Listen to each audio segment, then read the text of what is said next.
నమస్తే, welcome to digital diary. నా పేరు రహీం. ముందుగా హెడ్లైన్స్ చూద్దాం.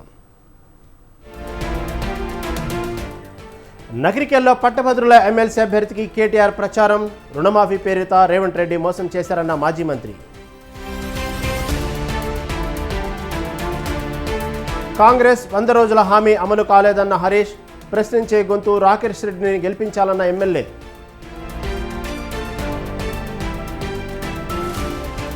ఏపీ పోలీసులపై సిపిఐ రామకృష్ణ సంచలన వ్యాఖ్యలు. పిన్నెల్లిని పట్టుకోలేని అసమర్థులని సిపిఐ కార్యదర్శి ఫైర్.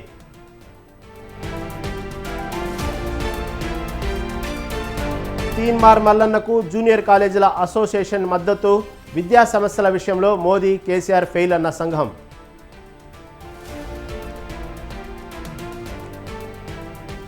అనంతపురం జిల్లా గుత్తిలోని సబిహా ఐరన్ షాపులో చోరీ. షట్టర్ పగలగొట్టి 33,000 నగదు, మొబైల్ ఎత్తికెళ్లిన దొంగ.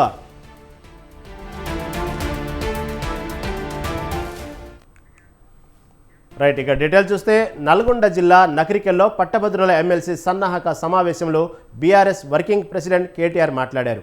బీఆర్ఎస్ అభ్యర్థి ఏనుగుల రాకేష్ రెడ్డికి మద్దతుగా ఆయన ప్రచారం చేశారు. మోసపోతే గోసపోతామని చెప్పామని, ఇప్పుడు కాంగ్రెస్ ప్రభుత్వంలో జనం ఇబ్బంది పడుతున్నారని అన్నారు. గ్రాడ్యుయేట్ ఎన్నికల్లో విచక్షణతో ఓటు వేయాలని కేటీఆర్ పిలుపునిచ్చారు. రుణమాఫీ అని చెప్పి రేవంత్ రెడ్డి పచ్చి మోసం చేశారని విమర్శించారు. ధాన్యానికి బోనస్ విషయంలోనూ మాట తప్పారని ఆరోపించారు. 2 లక్షల ఉద్యోగం, 7 ప్రభుత్వ ఉద్యోగాల నోటిఫికేషన్లు అని గల్లా బట్టి రేపటి రోజున రేవంత్ రెడ్డికి శాసనమండలి అడిగి తమ్ముడు రాకేష్ రెడ్డి. అవతల కాంగ్రెస్ అయినా గెలిస్తే మళ్ళా మంత్రి పదవి కోసమో ఇంకో పదవి కోసమో రేవంత్ రెడ్డి కాడ పైరవి చేసుకోవాల్సిందే తప్ప ప్రశ్నించే పరిస్థితి ఉంటుందా ఆలోచించండి. ఈ సమయంలో ప్రభుత్వం 10% టర్మ్ పూర్తయింది. వాళ్ళు 5 ఏళ్లలో 10% టైం అయిపోయింది. 5 నెలలు అయిపోయింది, ఇంకా 90% ఉంది. అన్నం ఉడికిందా లేదా తెలుసుకున్నందుకు గుండె లోపల చేయి పెట్టవలసిన అవసరం లేదు. ఒక్క మెతుకు ముట్టుకుంటే తెలిసిపోతుంది.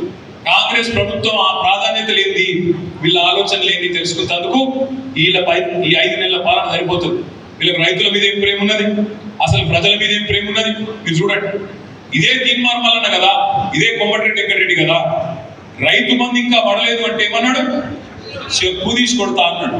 ఏమైంది నీ 2 లక్షల ఉద్యోగం?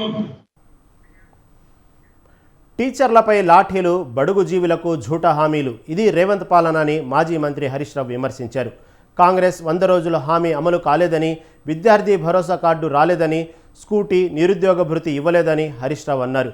నిరుద్యోగ భృతి అమలు పట్ల భట్టి చేతులెత్తేశారన్నారు. నల్గొండ జిల్లా దేవరకొండలో మాజీ ఎమ్మెల్యే రవీంద్ర కుమార్ తండ్రి కనికలాల్ చిత్రపటానికి హరీష్ రావు నివాళులర్పించారు. ఎమ్మెల్సీ ఎన్నికల్లో ప్రశ్నించే గొంతు రాకేష్ రెడ్డిని గెలిపించాలని హరీష్ రావు విజ్ఞప్తి చేశారు. ఉద్యోగస్తులకు ఉపాధ్యాయులకు ఎగబెట్టిండు కదా, స్వయంగా ముఖ్యమంత్రి మార్చి నెలలో సమావేశం పెట్టి రేపటి కేబినెట్ మీటింగ్ లో నిర్ణయం తీసుకుంటా మీకు డిఏలకు విడుదల చేస్తా అని హామీ ఇచ్చి మాట తప్పిండు ముఖ్యమంత్రి. ఈయన మార్చిలో మీటింగ్ పెట్టిండు, కోర్టు రాకముందు. రేపే కేబినెట్ మీటింగ్ ఉంది, అందులో నిర్ణయం తీసుకుంటా మీ డిఏలు విడుదల చేస్తా అని చెప్పి మిమ్మల్ని మోసం చేసిండు. అంటే ఏ ఉపాధ్యాయుడైనా, ఉద్యోగి అయినా, పెన్షనర్లైనా మీరు కాంగ్రెస్ పార్టీ అభ్యర్థికి ఓటేయడం అంటే కాంగ్రెస్ పార్టీ 4 డిఏలు ఎగబెట్టిన దాన్ని అంగీకరించడం అవుతుంది. నిరుద్యోగ యువకుల్లారా ఆలోచించండి. 4,000 నిరుద్యోగ భృతి ఇస్తామని చెప్పి 2 అసెంబ్లీలోనే నిరుద్యోగ భృతి హామీయే ఇవ్వలేదు అని చేతులెత్తేసిన కాంగ్రెస్ కు మీ ఓటుతో గుణపాఠం చెప్పండి. 4 డిఏలు ఉద్యోగస్తులకు. హామీల పేరుతో అధికారంలోకి వచ్చిన కాంగ్రెస్ పార్టీ నిజస్వరూపం 6 నెలల్లోనే బయటపడిందని మాజీ ఎమ్మెల్యే సంట్ర వెంకట వీరయ్య ఎద్దేవా చేశారు. అన్ని వర్గాల ప్రజలను కాంగ్రెస్ పార్టీ మోసం చేసిందని ఆయన మండిపడ్డారు. ఖమ్మం జిల్లా సత్తుపల్లిలో బీఆర్ఎస్ పట్టభద్రుల ఎమ్మెల్సీ అభ్యర్థి రాకేష్ రెడ్డి విజయాన్ని కాంక్షిస్తూ నిర్వహించిన ఆత్మీయ సమ్మేళనంలో సండ్ర పాల్గొన్నారు. 6 గ్యారెంటీలు అంటూ ప్రజలను నమ్మించి కాంగ్రెస్ పార్టీ అధికారంలోకి వచ్చిందని మాజీ మంత్రి హరీష్ రావు నిప్పులు చెరిగారు. తెలంగాణ కోసం పుట్టిన ఏకైక పార్టీ బీఆర్ఎస్ మాత్రమేనని ఆయన గుర్తు చేశారు.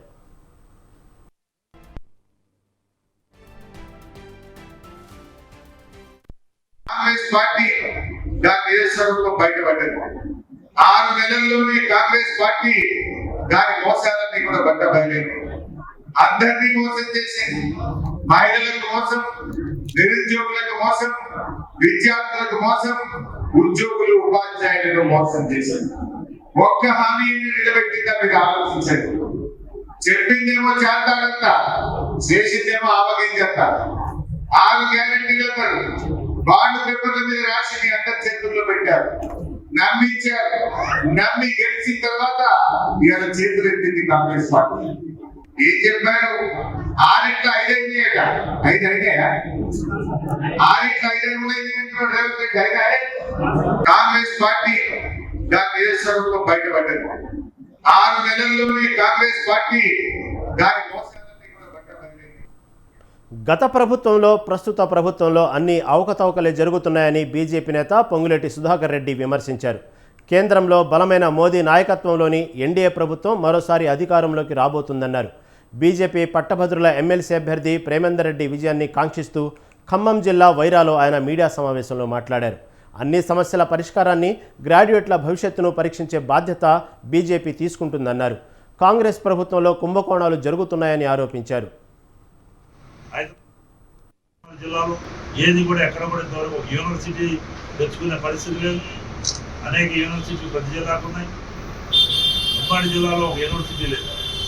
అట్లాంటి కార్యక్రమాలు కాన్సన్ట్రేట్ చేస్తే బాగుంటుంది. అనేక రకాల కుంభకోణాలు వెలుగులోకి వస్తున్నాయి.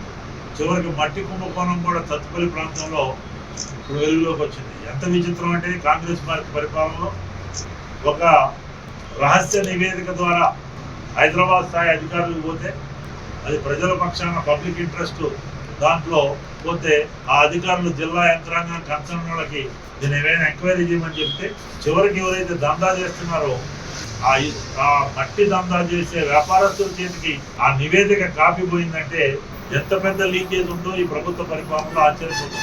ఇలా మీడియాలో వచ్చింది. కాబట్టి దాని మీద సమగ్ర దర్యాప్తు, విజిలెన్స్ అండ్ ఎన్ఫోర్స్మెంట్తో ఇమ్మీడియట్గా చేయాల్సిందిగా ముఖ్యమంత్రి గారు డిమాండ్ చేస్తున్నారు. 3 మంత్రులు ఉన్నారు జిల్లాలో. ఏది కూడా పోలీసులపై ఏపీ సిపిఐ కార్యదర్శి రామకృష్ణ సంచలన వ్యాఖ్యలు చేశారు. వైసీపీకి పోలీసులు కాపలా కుక్కల్లా పనిచేస్తున్నారని, ఏపీలో పోలీసు వ్యవస్థ పూర్తిగా నిర్వీర్యమైందన్నారు. బదిలీ, సస్పెండ్ అయిన వారు ఖాకీ డ్రెస్ వేసుకోవడానికి సిగ్గులేదా అని రామకృష్ణ నిలదీశారు. ఈవీఎంలను పగలగొట్టిన పిల్లల్ని పట్టుకోలేని అసమర్థులు పోలీసులని మండిపడ్డారు. పోలీసు వ్యవస్థను తప్పుదారి పట్టించిన అపఖ్యాతి జగందే అన్నారు. ఓటు వేసేందుకు డబ్బులు ఇవ్వాలని ఓటర్లు ధర్నాలు చేయడం సిగ్గుచేటని రామకృష్ణ వ్యాఖ్యానించారు. ఓట్ల కోసం మోడీ మతాన్ని రెచ్చగొడుతున్నారని విమర్శించారు. పెద్ద ప్రమాదంలో పడతా ఉందని అనిపిస్తూ ఉంది. ఎందుకంటే గతంలో జవహర్లాల్ నెహ్రూ గారి కాలం నుంచి అనేక మంది ప్రధానమంత్రులు అయ్యారు. మధ్యలో 6 ఏళ్ల పాటు భారతీయ జనతా పార్టీకి చెందిన అటల్ బిహారీ వాజ్పేయి గారు కూడా ప్రధానమంత్రిగా పనిచేశారు. కానీ ఏ ప్రధానమంత్రి కూడా ఎన్నికల సందర్భంలో ఓట్ల కోసం ఇంతగా దిగజారి మతాన్ని రెచ్చగొట్టే పద్ధతుల్లో ఎక్కడ ఎవరు మాట్లాడలేదు. ఈవెన్ ఎన్నికలప్పుడే కాదు, అదర్వైజ్ కూడా ఎవరు అట్లా మాట్లాడిన సందర్భాలు చరిత్రలో లేవు. పైగా ఇప్పుడు ఏమంటున్నాడు ఆయన, నన్ను దేవుడు అదే పనిగా పంపించాడు, 2047 వరకు నేను కష్టపడి నేనే ఉంటాను అని చెప్తున్నాడు. మరి ఇప్పటికే ఆయనకి 75 ఏళ్ళు వచ్చినాయి. మరి 2047 వరకు కూడా అంటే నెక్స్ట్ కూడా నేనే ప్రైమ్ మినిస్టర్గా ఉంటానని పరోక్షంగా వాళ్ళ పార్టీ వర్గాలని అది ఇతరులను కూడా ఆయన హెచ్చరించే పరిస్థితి పోయాడు. ఇవాళ మన పశ్చిమ గోదావరి జిల్లా భీమవరంలో జిల్లా జనసేన అధ్యక్షుడు కొటికలపూడి గోవిందరావు జన్మదిన వేడుకలు ఘనంగా జరిగాయి. వేడుకలలో ముఖ్య అతిథిగా జనసేన ఎమ్మెల్యే అభ్యర్థి పులపర్తి రామాంజనేయులు పాల్గొని రక్తదాన శిబిరాన్ని ప్రారంభించారు. గోవిందరావుకు జన్మదిన శుభాకాంక్షలు తెలిపారాయన. పశ్చిమ గోదావరి జిల్లా జనసేన ప్రధాన కార్యదర్శి చెనమల్ల చంద్రశేఖర్, టీడీపీ నాయకుడు మెంటే పార్థసారథి, జనసేన సీనియర్ నేత బండి రమేష్, వీర మహిళలు గోవింద్కు బర్త్డే విషెస్ చెప్పారు. బర్త్డే సందర్భంగా బ్లడ్ డొనేషన్ క్యాంపు నిర్వహించడాన్ని ప్రశంసించారు. కొటికలపూడి గోవిందరావు గారు చిన్నబాబు గారు పుట్టినరోజు సందర్భంగా శేఖర్ గారి ఆఫీసులో రక్తదాన శిబిరం చేయడం జరిగింది. దీనికి కార్యకర్తలు, నాయకులు, అభిమానులు అందరూ వచ్చారు. చిన్నబాబు గారు నిండు 100 ఏళ్ళు ఆయుర ఆరోగ్య ఐశ్వర్యాలతో ఉండాలని ఆ భగవంతుని వేడుకుంటున్నాను. చిన్నబాబు గారు భవిష్యత్తులో మరిన్ని ఉన్నత పదవులు అలంకరించి భీమవరం నియోజకవర్గానికి సేవ చేయాలని చెప్పి కోరుకుంటున్నాను. జగిత్యాలలోని మామిడి మార్కెట్లో తమకు తీవ్ర అన్యాయం జరుగుతోందని రైతులు, కార్మికులు ఆవేదన వ్యక్తం చేశారు. రైతుల వద్ద 4% కమిషన్ తీసుకోవాల్సి ఉండగా రసీదుపై 4%, తెల్ల కాగితంపై మరో 6%, మొత్తం 10% కమిషన్ వసూలు చేస్తున్నారని ఆరోపించారు. కార్మికులకు చెల్లించాల్సిన దానికన్నా తక్కువ హమాలీ చెల్లిస్తున్నారని అన్నారు. ఈ విషయం పంచాయతీ సెక్రటరీ దృష్టికి తీసుకెళ్లినా ఫలితం లేదని సిపిఐ ఆధ్వర్యంలో రైతులు, కార్మికులు ధర్నా చేపట్టారు. దోపిడీని ఆపకపోతే భారీ స్థాయిలో ఉద్యమం చేస్తామని హెచ్చరించారు. అన్యాయాన్ని కమిషన్ ఏజెంట్ల ద్వారా అధికారుల ద్వారా జరుగుతున్న అన్యాయాన్ని ప్రభుత్వం దృష్టికి తీసుకెళ్లడానికి ఈ నిరసన కార్యక్రమం చేపట్టడం జరిగింది. ప్రధానంగా ఈరోజే పత్రికల్లో జిల్లా మ్యాంగో మార్కెట్ వ్యవసాయ మార్కెట్ కార్యదర్శి గారు ప్రకాష్ గారు ఏం చెప్పారంటే బీపీ అంటే బెంగిని పెళ్లికి కిలో 45 రూపాయల చొప్పున ఉంటున్నామని చెప్పారు.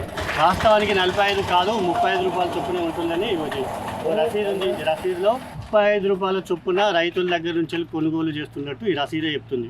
వాళ్ళేమో పేపర్కి మాత్రం 45 రూపాయలు అని చెప్పిళ్ళు. ఇది చాలా అన్యాయము. దానికి ఈ తేడా ఎందుకు వస్తుందో వారే మళ్ళీ చెప్పాలి. ఈ 10 రూపాయలు ఎటు పోతున్నాయి కూడా చెప్పాలి వాళ్ళే.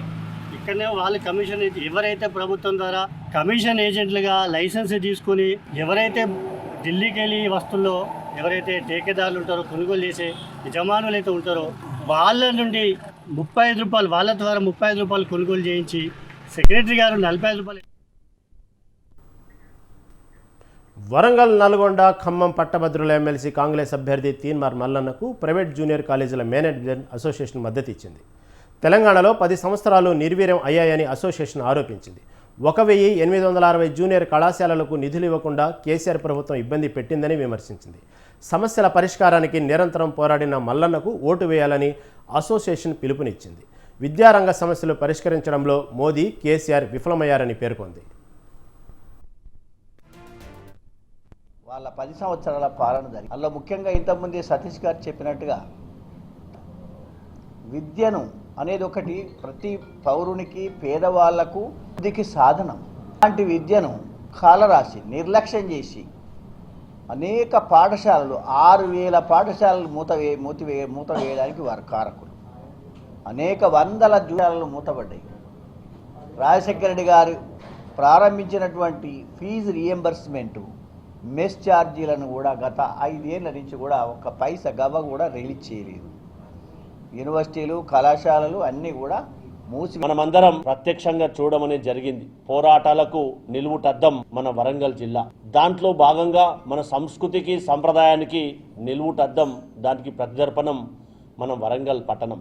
అందులో కాంగ్రెస్ పార్టీ బలపరిచినటువంటి తీన్మార్ మల్లన్న గారు పోటీ చేస్తున్నటువంటి గ్రాడ్యుయేట్ కాన్స్టిట్యున్సీ ఎవరైతే విఘ్నత కలిగినటువంటి ఓటరు మహాశయులు నిర్ణయం తీసుకోవాల్సినటువంటి సమయం మన ముందుంది. కాబట్టి మనం అందరం కూడా ఆలోచన చేయాలి. ఎందుకనంటే తెలంగాణ రాష్ట్రం ఏర్పడ్డ తర్వాత 10 సంవత్సరాల నుంచి విద్యా వ్యవస్థ ఏ విధంగా నిర్వీర్యమైంది, నియామకాల్లో కానీ, ఉద్యోగాలకు రావాల్సినటువంటి వేతనాల విషయంలో కానీ, మనం ఏదైతే కొట్లాడి సాధించుకున్నటువంటి తెలంగాణ రాష్ట్రంలో నీళ్లు, నిధులు, నియామకాల విషయంలో ఏ విధంగా మనం తారతమ్యానికి గురై ఏ విధంగా మనం నష్టపోయామో మనం అందరం కూడా. కంటోన్మెంట్ సెగ్మెంట్లో ఉన్న అనేక సమస్యలను తక్షణమే పరిష్కరించాలని తెలంగాణ ఉద్యమకారుల హక్కుల ఫోరం అధ్యక్షుడు సంజీవ్ డిమాండ్ చేశారు. కంటోన్మెంట్ హాస్పిటల్కు వైద్యం కోసం వెళ్లిన రవీందర్పై భారీ వృక్షం విరగపడి అక్కడికక్కడే మృతి చెందాడని సంజీవ్ తెలిపారు. రవీందర్ భార్య సరళాదేవికి తీవ్ర గాయాలు తగిలాయన్నారు. Cantonment board CEO Madhukar Nayak ఈ మేరకు వినతి పత్రం అందించారు. కంటోన్మెంట్ నియోజకవర్గానికి సీఎం రేవంత్ రెడ్డి 5,000 కోట్ల బడ్జెట్ కేటాయించాలని కోరారు. పేరు బోర్గి సంజీవ్, తెలంగాణ పోలీసు ఉద్యమకారుని, తెలంగాణ ఉద్యమకారుల హక్కుల ఫోరాన్ని స్థాపించినటువంటి రాష్ట్ర అధ్యక్షుడు. ముఖ్యంగా ఈరోజు కంటోన్మెంట్లో ఇండిపెండెంట్ ఎమ్మెల్యేకి కూడా మొన్న పోటీ చేసిన సికింద్రాబాద్ కంటోన్మెంట్ సిఇఓ గారు, ముఖ్య కార్యనిర్వహణాధికారి గారికి ఒక వినతి పత్రం ఇవ్వడం జరిగింది. ఆ వినతి పత్రంలో కంటోన్మెంట్ పరిధిలో గల 9 వార్డులకు సంబంధించి ఆయా వార్డులలో 8 వార్డులకు సంబంధించి ఆయా వార్డులలో త్రాగునీటి సమస్య ఉన్నది. చాలా వార్డులలో ఈరోజు డ్రైనేజ్ సమస్య ఉన్నది. తర్వాత చాలా వార్డులలో స్ట్రీట్ లైట్స్ లేవు. మొత్తం లైట్ కరెంటు పోతే కరెంటు ఉన్నప్పుడు కూడా మొత్తం చీకటిగా ఉంటున్నది. నా పేరు మోర్గి సంజీవ్.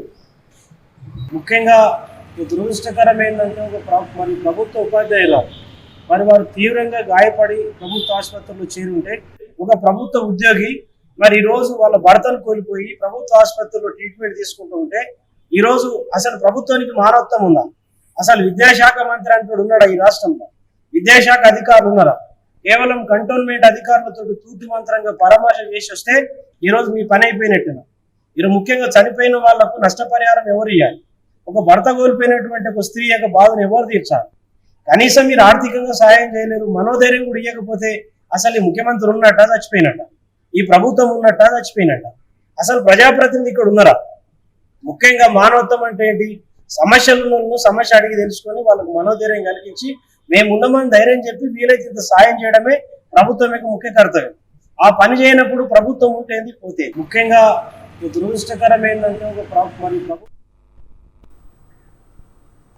సాధించాలనే తపన కసి ఉన్నవారికి సరస్వతి కటాక్షం తప్పకుండా ఉంటుంది అనేందుకు మంచిర్యాల జిల్లా శ్రావణపల్లికి చెందిన మాలోత్ తిరుపతి ఉదాహరణ. సాధారణ రైతు కుటుంబం మాలోత్ రామచందర్ శకుంతల కుమారుడు తిరుపతి ఉన్నత చదువుల్లో రాణించాడు. ఎటువంటి శిక్షణ లేకుండానే 113వ ర్యాంకు సాధించి ఐఐటి ముంబైలో బీటెక్ పూర్తి చేశాడు. స్కాలర్షిప్ పరీక్షలో ఎంపికై సౌదీ అరేబియాలో ఎంఎస్ పూర్తి చేశాడు. జాన్ హాప్కిన్స్ వర్సిటీలో పిహెచ్డి పట్టా పొందాడు. అమెరికాలోని థర్డ్ వెబ్ సిస్టమ్స్ కంపెనీలో రీసెర్చ్ మేనేజర్గా ఏడాదికి ₹1 కోటి ప్యాకేజ్ జాబ్ పొంది అందరికీ స్ఫూర్తిగా నిలిచాడు తిరుపతి.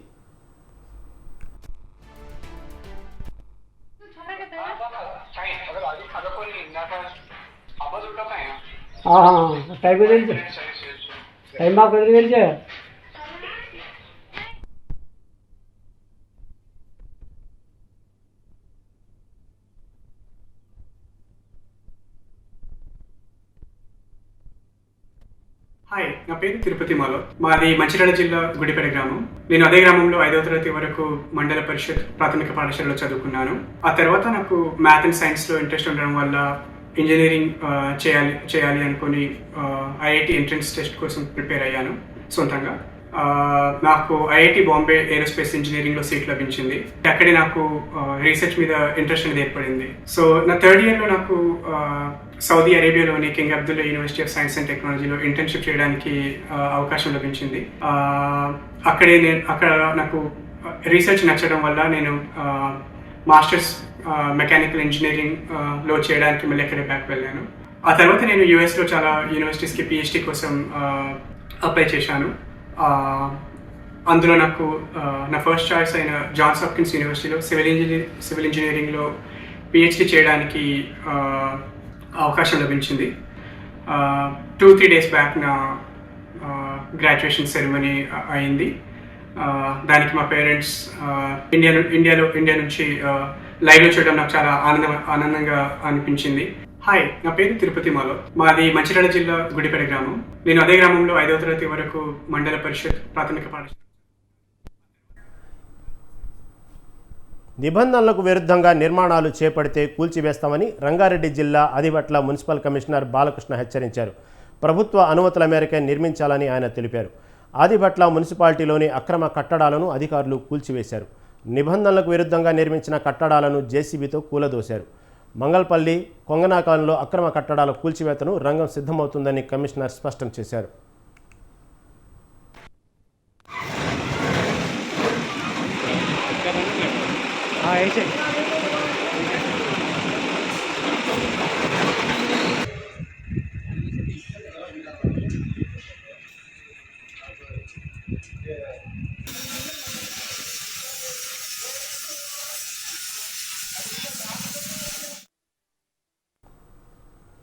ఆచార వ్యవహారాలకు సంస్కృతి సంప్రదాయాలకు పెట్టింది పేరు ఆదిలాబాద్ జిల్లా.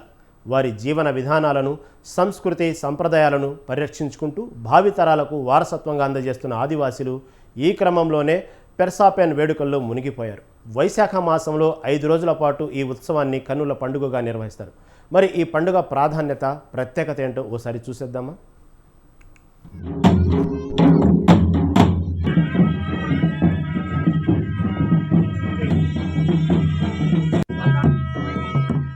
అడవుల జిల్లా జిల్లాగా పేరున్న ఆదిలాబాద్ జిల్లాలో వేలాది ఆదివాసీ గిరిజన కుటుంబాలు ఉండడంతో ఈ జిల్లాకు ఆదివాసీ కిల్లాగా పేరొచ్చింది. వీరు జరుపుకునే పండుగలు కాస్త వింతగా ఉన్నా ఎంతో విశిష్టత ఉంటుంది. సంస్కృతి సాంప్రదాయాలను భావితరాలకు అందిస్తూ చేసే పండుగల్లో పూజా కార్యక్రమాలు ప్రత్యేకం. అలాగే ఆటపాటలకు పెద్దపీట వేస్తూ పండుగలో మరింత ఉత్సాహాన్ని నింపుతారు. ఇలాంటి వీరి సాంప్రదాయ పండుగల్లో ఒకటి పర్సపెన్ ఉత్సవం.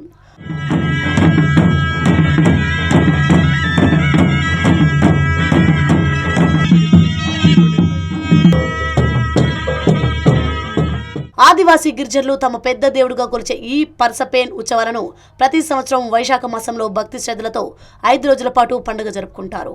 మండుటెండలో ఉపవాసం ఉంటూ తమ ఆరాధ్య దైవాలకు ప్రత్యేక పూజలు చేసి మొక్కులు చెల్లించుకుంటున్నారు. ఆదివాసీ గిరిజనులోని 4, 5, 6, 7 సంఘాలకు చెందిన గిరిజనులు ఇప్ప చెట్టుపై ఉంచిన పెర్సపెన్ను కిందకు దించి గ్రామాల్లోకి తీసుకురావడంతో ఈ ఉత్సవాలు ప్రారంభమవుతాయి.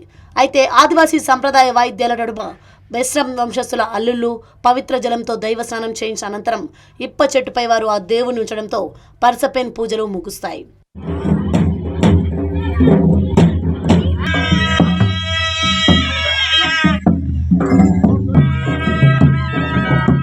ఇక ఈ వేడుకల్లో భాగంగా జరుపుకునే బేటింగ్ పూజ మరింత ప్రత్యేకం. తమ ఇంటి కొత్త కోడలను కుటుంబ పెద్దలు తమ దైవాలకు పరిచయం చేసే కార్యాన్నే బేటింగ్ అని పిలుస్తారు. ఇలా బేటింగ్ జరిగితే ఆ ఇంటి కొత్త కోడలు ఇతర దేవతలను చూడగలుగుతారని, ఇది తరతరాల నుండి వస్తున్న ఆచారమని, అందుకే తప్పకుండా పాటిస్తామని చెప్తున్నారు గిరిజనులు.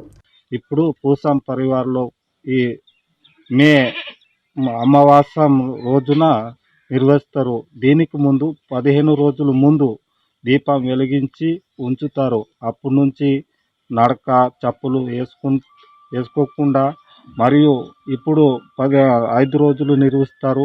దీనికి ఉపవాసం కొన్ని ఉంటారు. అట్లా మన పూసం పరివారంలో ఈ సంవత్సరం తుమ్ము నిర్వహిస్తున్నారు. తుమ్ము అంటే ఎవరైనా చనిపోతే వాళ్ళకి అక్కడ భేటీలు చేస్తారు.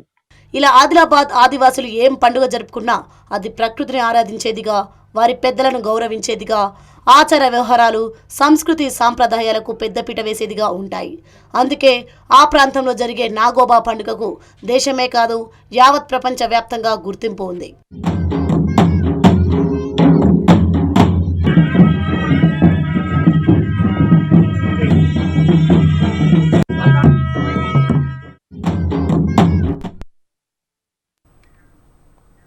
అనంతపురం జిల్లా గుత్తిలో Sabiha steel and iron traders షాప్లో దొంగ చొరబడ్డాడు. లాకర్లో ఉన్న 33,000 నగదు సెల్ ఫోన్ ఎత్తుకెళ్లాడు.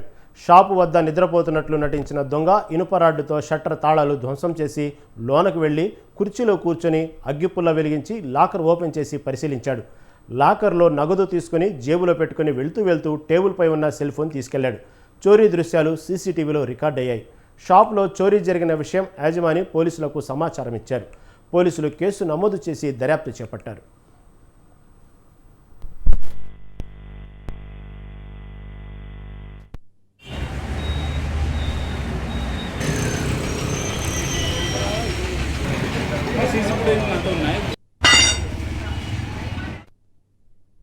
మనము షాప్ బంద్ చేసుకుని ఇంటికి వెళ్ళిపోయాము. తీరా పొద్దున వచ్చి చూశాక షాప్ దిగాలన్నీ ఓపెన్ అయి ఉన్నాయి, పగలగొట్టి ఉన్నాయి. ఏది అని తీరా ఓపెన్ చేసి చూసి అన్ని ఎక్కడ సామాన్లు అక్కడ పడిపోయి ఉన్నాయి. లాకర్ లో ఉన్న 33,000 క్యాష్ నగదు ప్లస్ ఒక మొబైల్ ఫోన్ చోరీ అయింది. మేము పోలీస్ కంప్లైంట్ ఇచ్చాము. సీసీటీవీ ఫుటేజ్ లో క్లియర్ గా మొత్తం కనిపిస్తుంది ఎలా దొంగతనం జరిగింది అనేది. రాత్రి యాజ్ యూజువల్ ప్రేమించి మోసం చేశాడంటూ వరంగల్లోని బట్టల బజార్లో ప్రియుడి ఇంటి ముందు పాలకుర్తికి చెందిన నర్లాపురం ఉమ బైఠాయించింది. నీలా టెక్స్టైల్స్ భవనం యజమాని పుల్లూరి గోవిందరాజ్ తనను పెళ్లి చేసుకుంటానని మోసం చేశాడని ఉమ ఆరోపించింది. 3 ఏళ్లుగా కలిసి ఉండి 2 సార్లు అబార్షన్ చేయించాడని ఆమె ఆవేదన వ్యక్తం చేసింది. తమ ఇంటి ముందు ఉమ బైఠాయించడంతో గోవిందరాజ్ కుటుంబం తాళం వేసుకుని బయటకు వెళ్లిపోయింది. గతంలో పోలీస్ స్టేషన్లో ఫిర్యాదు చేయడంతో తనతో కలిసి ఉంటానని చెప్పిన గోవిందరాజ్ మళ్లీ మోసం చేశాడని వాపోయింది.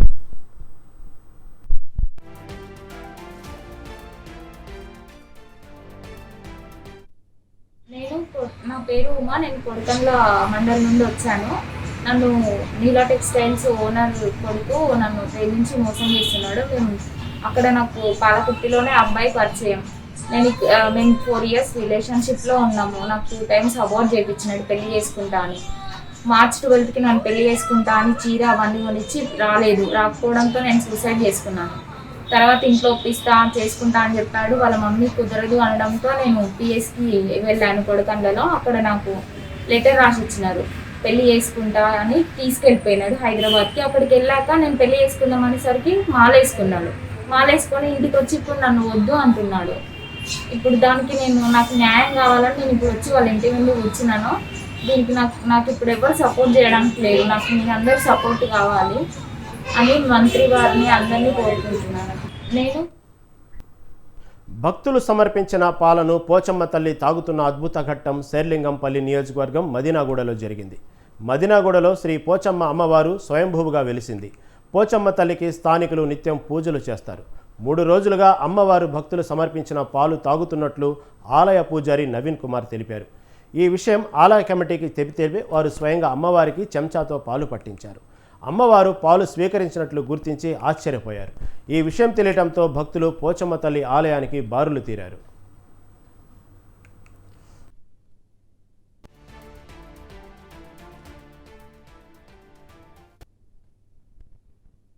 గ్రామస్థలంలో ఉంది.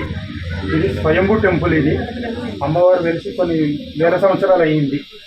ఇది అమ్మవారు రోజు పాలు తాగుతుంది అని చెప్పి మేము 3 రోజుల నుంచి గమనిస్తున్నాము. ఈరోజు మా టెంపుల్ వాళ్ళ కమిటీ తోటి సమర్పించి ప్రజలందరికీ చెప్పి అమ్మవారికి సేవ చేస్తాం. నమస్కారం. ఏలూరు జిల్లాలోని ప్రసిద్ధ పుణ్యక్షేత్రం ద్వారక తిరుమల చిన్న వెంకన్న వైశాఖ మాస తిరుకళ్యాణ మహోత్సవాలు కన్నుల పండుగగా జరిగాయి. కళ్యాణ మహోత్సవాల్లో భాగంగా స్వామివారికి చక్రస్నాన కార్యక్రమం వైభవంగా జరిగింది. గోవింద గోవింద అంటూ భక్తులు భక్తి పారవశ్యంలో మునిగి తేలారు. చిన్న వెంకన్న ఆలయ ప్రాంగణం మొత్తం గోవింద నామస్మరణలతో మారుమోగిపోయింది. అనంతరం స్వామివారు మురళీకృష్ణ అవతారంలో భక్తులకు దర్శనమిచ్చారు.